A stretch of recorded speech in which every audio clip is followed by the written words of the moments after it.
Hello, and I welcome you all to my YouTube channel. අයබෝවන් මම ඔබ සැම මගේ YouTube channel එකට සාදරයෙන් පිළිගන්නවා. හොඳයි. අද දවසේ මම ඔබට සුපුරුදු පරිදි ජාතක කතාවක් ඇසුරෙන් ඉංග්‍රීසි ටිකක් උගන්වන්නයි සූදානම් වන්නේ. Learn English through Jataka Stories. Today's Jataka story is Lakkhana Jataka. අද අපේ ජාතක කතාව ලක්කන ජාතකයයි. ඉතින් අද දවසේදීත් මේ කතාව අවසන් වෙනකන් අහලා ඔබේ ඉංග්‍රීසි ශ්‍රවණ හැකියාව වර්ධනය කරගන්නවා වගේම ඉංග්‍රීසියෙන් කතාවක් කියවලා තේරුම් ගන්න ආකාරය හොඳින් ඉගෙන ගන්න. Welcome to Jayatissa Athaudahetti YouTube channel. A long time ago, our Bodhisattva was born as a stag. Once he grew up, he lived in the forest as the leader of 1,000 deer. බොහෝ කලකට පෙර අපගේ බෝසතාණන් වහන්සේ මුවෙකු ලෙස උපත ලැබිය. ඔහු වැඩුණු පසු මුවන් දහසකට නායකයා ලෙස වනාන්තරයේ වාසය කළේය. He had two sons called Lakkhana and Kala. When Bodhisattva grew old, he divided the herd of deer into two and handed over 500 deer to each son. උන්වහන්සේට ලක්කන සහ කාල කියා පුතුන් දෙදෙනෙකු සිටියේ. බෝසතාණන් මහලුවියට පත් වූ විට උන්වහන්සේ මුව රංචුව 500 බැගින් දෙකට බෙදා පුතුන් දෙදෙනාට බාර දුනි. The harvest time in Magadha is a bad time for the deer. During this time, the farmers dig pitfalls and set traps to kill deer in order to protect their crops. මගධයේ අස්වනු නෙලන කාලය මුවන්ට නරක කාලයකි. මේ කාලය තුලදී ගොවියෝ බොරු අලවල් සහ උගුල් අටවා මුවන් මරණුවේ ඔවුන්ගේ භෝග ආරක්ෂා කර ගැනීම සඳහාය. The Bodhisattva, who knew that it was the harvest time, called the two sons to him. ඒ අස්වනු නෙලන කාලයේ යයි දැනගත් බෝසතාණන් වහන්සේ සිය පුතුන් දෙදෙනාට තමා ළඟට එන්නයි කතා කළහ. My sons, the harvesting time is now on, said the father, and it is during this time that many deer meet with their death. මා පුතණුවනි, දැන් අස්වනු නෙලන කාලයයි, පියා පැවසිය. මේ කාලයේදී තමයි බොහෝ මුවෝ ඔවුන්ගේ මරණයට මුහුණ පාන්නේ. We who are old can stay here, but the two of you take the herds of deer to the mountains, and when the harvesting is over, come back to me. වයසක අපිට මෙහි ඉන්න පුළුවන්. නමුත් නුඹල දෙදෙනා මේ මුව රංචුවත් රැගෙන කඳු කරේට ගොස් අස්වනු නෙලා අවසන් වූ විට ආපසු මා වෙත එන්න. The two sons agreed with what the father said, and with their herds they left to the mountains. තාත්තා කිව් දෙයට එකඟ වූ පුතුන් දෙදෙනා ඔවුන්ගේ මුව රංචුවත් රැගෙන කඳු කරේට යෑමට පිටත් වූහ. The people who lived along the path leading to the forest knew when the deer would go to the hills and when they would return. වනාන්තරයට යන මග දෙපස ජීවත් වන මිනිසුන් මුව වනයට යන්නේ කවදාද යන්නත් උන් ආපසු එන්නේ කවදාද යන්නත් දැන සිටියෝය.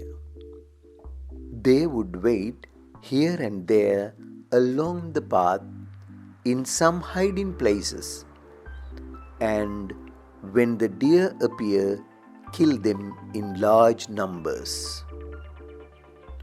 ඔවුන් මගදිගේ තැන තැන ඇතැම් සැඟවිය හැකි ස්ථානවල බලා සිට මුවෝ පෙනී යත්ම විශාල වශයෙන් උන් මරා දමනු ඇත.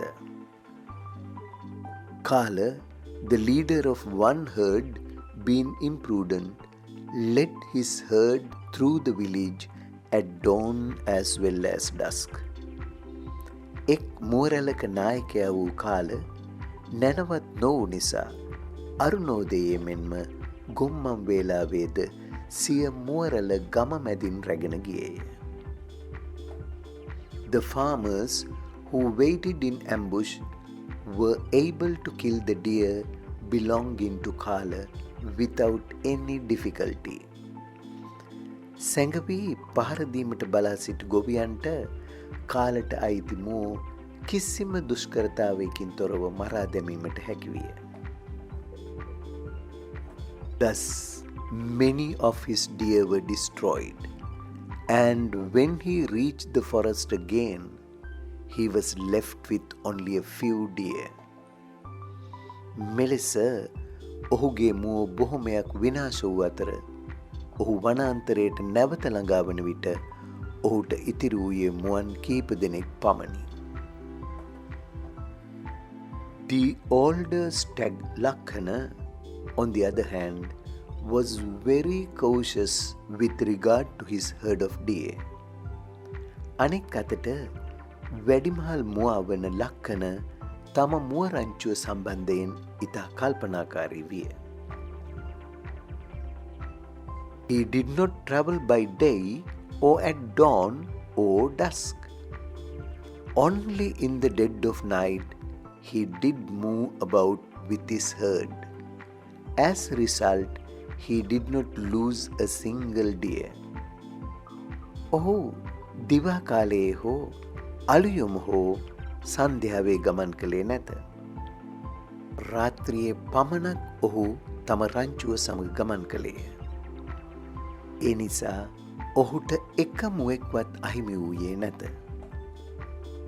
Both of them, together with their herds, stayed in the hills for 4 months and returned after the harvesting. ඔවුන් දෙදෙනාම තම තමාගේ රංචුව සමග මාස 4ක් කඳුකරයේ නැවතී සිට අස්වනු නෙලා අවසන් වීමත් සමග ආපසු පැමුණි. But when they came back to the father, the younger stag had lost all his animals. He returned all alone, while the elder brother brought the entire herd of 500 deer with him. නමුත් ඔවුන් ආපසු පියා වෙත පැමිණෙන විට තරුණ මුවාට ඔහුගේ සියලු සතුන් අහිමි විය. ඔහු තනිවම ආපසු පැමිණි අතර වැඩිමහල් සොයුරා මුළු මුව රංචුවම ඔහු සමග රැගෙන ආවේය. The Bodhisattva was happy to receive the wise, diligent elder son, and he praised him as an upright one. බෝසතාණන් වහන්සේ ප්‍රඥාවන්ත වීර්යවන්ත වැඩිමහල් පුත්‍රයා ලැබීමෙන් සතුටට පත් වූ අතර ඔහු අවංක කෙනෙකු ලෙස ප්‍රශංසා කළහ. According to our ancient scriptures, the diligent elder son was the Buddha's greatest disciple Sariputta, whereas the ignorant younger son was Devadatta, who created immense trouble to the Buddha and his other disciples. අපගේ පුරාණ ග්‍රන්ථවලට අනුව කඩිසර වැඩිමහල් පුත්‍රයා බුදුරදුන්ගේ ශ්‍රේෂ්ඨතම ශ්‍රාවක සාරිපුත්ත නම් වූ අතර නූගත් බාලපුත්‍රයා බුදුන් වහන්සේට සහ උන්වහන්සේගේ අනිකුත් ශ්‍රාවකයාට අප්‍රමාණ කරදර ඇති කළ දේවදත්තය. හොඳයි, දැන් අපි මේ ජාතක කතාවත් වචනෙන් වචනේ වාක්‍යයෙන් වාක්‍ය තේරුම් ගන්න උත්සාහ කරමු. A long time ago, අපි කතාන්දරයක් එහෙම කියද්දී බොහෝම කලකට පෙර කියලා කියන්න ඉහතදී කියලා කියන්න a long time ago කියලා කියනවා. our බෝධිසත්ව අප බෝසතාණන් වහන්සේ was born උපත ලැබුවා as කියන වශයෙන් එහෙම නැත්නම් ලෙස a stag stag කියන්නේ පිරිමි මුවෙකුට කියන්නේ stag කියලා. තරුණ පිරිමි මුවෙකුට අපි කියනවා stag කියලා. once he grew up once කියන්නේ උනහම he grew up ඔහු වයසින් වැඩි වුණාම once he grew up කියන්නේ වැඩෙනවා. once he grew up ඔහු වැඩුණු පසු he lived ඔහු ජීවත් වුණා in the forest වනාන්තරයේ as the leader නායකයෙක් වශයෙන් නායකයා වශයෙන් of the 1000 deer මුව දහසකගේ. මෙතෙන්දි විශේෂයෙන් මතක තියාගන්න deer කියන වචනයේ බහුවචනය deerමයි. එක මුවෙකුටත් අපි deer කියනවා. මුවෝ කියන්නත් ඉංග්‍රීසි භාෂාවේ භාවිත කරන්නේ deer කියන වචනමයි. he had 2 sons ඔහුට හිටියා 2 sons පුතුන් දෙදෙනෙක් called කියලා ලක්ඛන and කාල ලක්ඛන සහ කාල කියලා පුතුන් දෙදෙනෙක් හිටියා ඔහුට. when කියන්නේ විට බෝධිසත්ව grew old බෝසතාණන් මහලු වයසටපත් වූ විට he divided ඔහු බෙදුවා the herd of deer අර මුව රැළ into 2 දෙකට and handed over එම දෙකට බෙදලා බාර දුන්නා handed over 500 deer to each son එක පුතාට මුව 500 ගානේ බාර දුන්නා.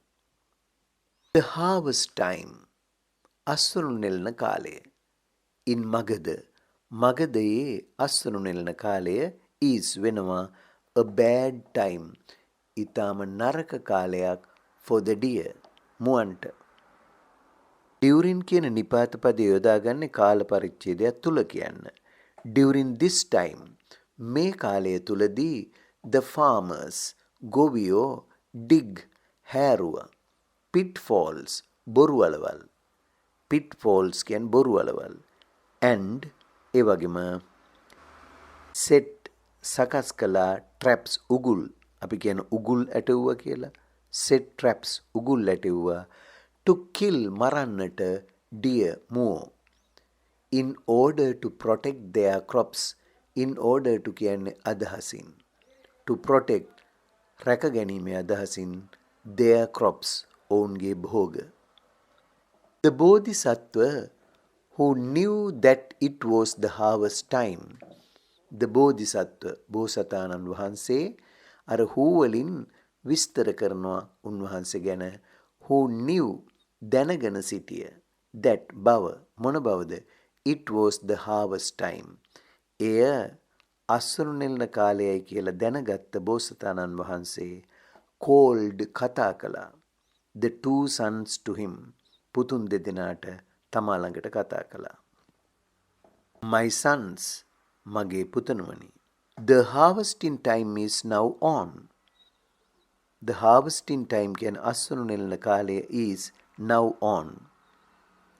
on කියන දැන් පටන් අරන් තියෙන්නේ. said the father පියා පැවසිය. and ඒ හින්දා it is during this time මෙන්න මේ කාලයේදී තමයි that many deer බොහෝ මුවෝ meet with their death මරණයට මුහුණ දෙන්නේ. meet with their death කියන්නේ මරණයට මුහුණ පාන්නේ මෙන්න මේ කාලෙදී. we who are old වයසට ගිය අපි we කියන්නේ අපි අර who කියන වචනයෙන් මොන අපිද කියලා අපි ගැන විස්තර කරනවා. we who are old වයසක අපිට can පුළුවන් stay here මෙහි නවතින්න. but එහෙත් the two of you නුඹලා දෙදෙනා take the herds of deer මේ මුව රංචු අරගෙන යන්න to the mountains කඳුකරයට and when the harvesting is over come back to me and ඒ ගිහිල්ලා when විට මොන විටද the harvesting is over අස්වනු නෙළන කාලය අවසන් වුණු විට come back to me ආපසු මා වෙත එන්න the two sons පුතුන් දෙදෙනා the two sons පුතුන් දෙදෙනා agreed කියන්නේ එකඟ වුණා with what the father said with කියන්නේ සමග what the father said තාත්තා කියපු දෙයට පුතුන් දෙදෙනා එකඟ වුණා and එහෙම වෙලා with their herds ඔවුන්ගේ මුව රංචුත් සමග they left to the mountains ඔවුන් they left පිටත් වුණා left පිටත් වුණා පිටත් වෙලා ගියා to the mountains කඳුකරයට the people මිනිස්සු මොන මිනිස්සුද කියලා විස්තර කරන්න who කියන වචනේ යොදා ගන්නවා who lived along the path path කියන්නේ යම් ස්ථානයකට යන්න තියෙන මාර්ගය the people මිනිස්සු who lived along the path ඒ මග දිගේ ජීවත් වෙච්ච මිනිස්සු මොන පාත්ද lead into the forest වනාන්තරයට දිවෙන වනාන්තරයට යන්න තියෙන ඒ මග දෙපස ජීවත් වෙච්ච මිනිස්සු knew දැනගෙන හිටියා when කවදටද කොයි වෙලාවේද the deer would go to the hills මුවෝ කඳුකරකට යන්නේ කියලා and when they would return ඒ වගේම වුන් ආපහු එන්නේ කවදද කියලා they would wait they own would wait නැවතිලා බලන් ඉන්නවා here and there එහෙ මෙහෙ here කියන්නේ මෙහි there කියන්නේ එහෙ ඒ කියන්නේ තැන තැන එහෙ මෙහෙ නැවතිලා හිටියා along the path මේ වනාන්තරයට දිවෙන පාරේ තැන තැන in some hiding places හැබැයි හැංගෙන්න පුළුවන් තැන්වල එහෙ මෙහෙ හැංගිලා හිටියා and when the deer appear පෙනුණු ගමන් kill them in large numbers උන්ව විශාල වශයෙන් මරා දැමුණා කාල the leader of one herd කාල කියන්නේ the leader නායකයා of one herd එක රංචුවක නායකයා වන කාල being imprudent කියන්නේ බුද්ධිමත් නොවු being imprudent කියන්නේ බුද්ධිමත් නොවු නිසා led his herd ඔහුගේ රංචුව අරගෙන ගියා led රංචුවට මඟ පෙන්නුවා through the village ගම මැදින් at dawn කියන්නේ අරුණෝදය උදේ පාන්දර as well as dusk ඒ එක්කම හිර බැස යන වෙලාව ගොම්මන් වෙලාව කියලා අපි කියන්නේ එහෙමනම් කාල the leader of one herd එක මුව රංචුවක නායකයා being imprudent නැනවත් නොවු නිසා led his herd ඔහුගේ රංචුව එක්කගෙන ගියා through the village ගම මැදින් at dawn as well as dusk අරුණෝදයේ මෙන්ම ගොම්මන් වෙලාවෙදී the farmers ගොවියෝ who waited in ambush waited කියන්නේ බලාගෙන සිටිය in ambush සැඟවිලා පහර දෙන්න ඉන්නවට කියන ambush කියලා were able ඒ අයට පුළුවන් වුණා to kill the deer මුවන්ව මරන්නට belonging to කාල without any difficulty belonging to කියන්නේ අයිති to කාලට අයිති මුවන්ව මරන්නට පුළුවන් වුණා without any difficulty කිසිම කරදරයකින් තොරව without කියන්නේ නොමැතිව නැතුව without any difficulty කිසිම දුෂ්කරතාවයක් කරදරයකින් තොරව thus මෙලෙස many of his deer were destroyed many කියන්නේ බොහොමයක් of his deer ඔහුගේ මුව බොහොමයක් were destroyed විනාශ වුණා and when he reached the forest again ඔහු නැවත වනාන්තරයට ළඟා වන විට he was left with only a few deer. He was left ඔහුට ඉතිරි වෙලා තිබුණේ with only a few deer. මුවන් කීප දෙනෙක් විතරයි ඔහුට ඉතුරු වෙලා තිබුණේ. The older stag වැඩිමහල් මුවා ලක්ඛන වැඩිමහල් මුවා වන ලක්ඛන on the other hand අනිත් අතට was very cautious. ඊටාම කල්පනාකාරී වුණා with regard to his herd of deer. with regard to කියන්නේ සම්බන්ධව his herd of deer ඔහුගේ මෝරංචුව සම්බන්ධව ඊටාම කල්පනාකාරී වුණා. He did not travel by day. He ඔහු did not travel ගමන් කළේ නැහැ by day දවල් කාලෙදී. or at dawn පාන්දරමත් නැහැ. or dusk ඉර බැහැගෙන යන වෙලාවෙත් නැහැ. only in the dead of the night මහා රාත්‍රියේ විතරයි ඔහු ගියේ. only පමණයි in the dead of the night රාත්‍රියේදී විතරක් did he move about with his herd ඔහු ඔහුගේ මෝරංචුව සමග පිටත් වෙලා ගියේ. as a result එහි ප්‍රතිඵලයක් වශයෙන් he did not lose a single deer. he ඔහුට did not lose නැති වුණේ නැහැ අහිමි වුණේ නැහැ a single deer එක මුවෙක්වත්.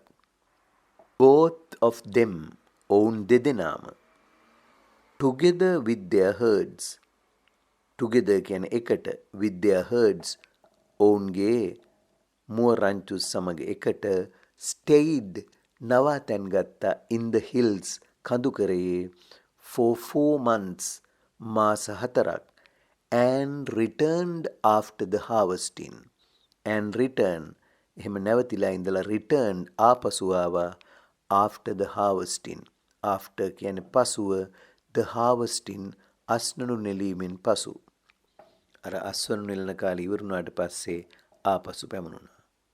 but එහෙත් when they came back to the father ඔවුන් ආපසු පියා ගාවට එද්දී the younger stag බාලමුවාට had lost all his animals ඔහුගේ සත්තු සියල්ලම අහිමි වෙලා තිබුණා.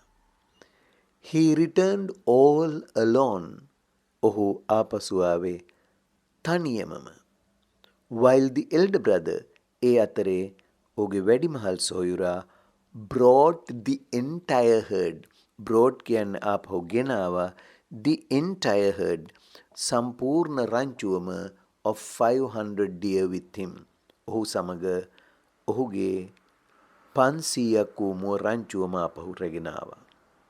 the bodhisattva was happy to receive the wise diligent elder son. බෝසතාණන් වහන්සේ was happy සතුටටපත් වුණා to receive ලැබීමෙන් ආපසු පැමිණීමෙන් the wise ඥානවන්ත diligent වීර්යවන්ත elder son වැඩිමහල් පුතා and he praised ඒ වගේම ඔහු වර්ණනා කළා ප්‍රශංසා කළා him ඔහුට as an upright one අවංක කෙනෙකු ලෙස. හොඳයි ඉතින් එහෙමනම් අද දවසේදීත් ඔබ තවත් ජාතක කතාවක් ඇසුරෙන් ඉංග්‍රීසි ටිකක් ඉගෙන ගන්න ඇති කියලා මම බලාපොරොත්තු වෙනවා. අලුත් වචන කීපයක් ඒවා වාක්‍ය වල යෙදෙන ආකාරය වචන නිවැරදිව උච්චාරණය කරන ආකාරය මේ සියල්ලම තුලින් ඔබ ඉංග්‍රීසි භාෂාව අදත් ප්‍රායෝගිකවම ඉගෙන ගත්තා. ඉතින් මේ ආකාරයට සෑම පොය දවසකම ඔබට ගෙන එන මේ ජාතක කතා තුලින් ඔබේ ඉංග්‍රීසි කියවීමේ හැකියාවත් සවන් දී තේරුම් ගැනීමේ හැකියාවත් වර්ධනය කරගන්න. ඔබට පුළුවන් ඔබ නිදා ගන්න යන විට මේ ජාතක කතාව ශ්‍රවණය කරමින් නින්දට ගියොත් ඔබට පුළුවන් මේ වචන මනසේ පහසුවෙන්ම තැම්පත් කරගන්න. හොඳයි ඉතින් අදත් සමුගන්න මත්තෙන් මම ඔබෙන් ඉල්ලා සිටිනවා ඔබ තාමත් මගේ channel එක subscribe කරලා නැත්නම් දැම්ම subscribe කරන්න like එකකුත් දාන්න. ඒ වගේම මේ පාඩම් ඔබේ යහළු යෙහෙලියන් සමග ෂෙයා කරගන්න අතරම මේ පාඩම් පිළිබඳ ඔබේ අදහස්, උදහස්, යෝජනා ඒ වගේම චෝදනා වුණත් තිබෙනවා නම් පහළ කමෙන්ට්ස් වල දාන්නත් අමතක කරන්න එපා. ඉතින් ඊළඟ පොයේ දවසේ තවත් ජාතක කතාවක් රැගෙන ඔබ හමුවට එන බලාපොරොත්තුවෙන් අදට සමුගන්නවා. May the triple gem bless you.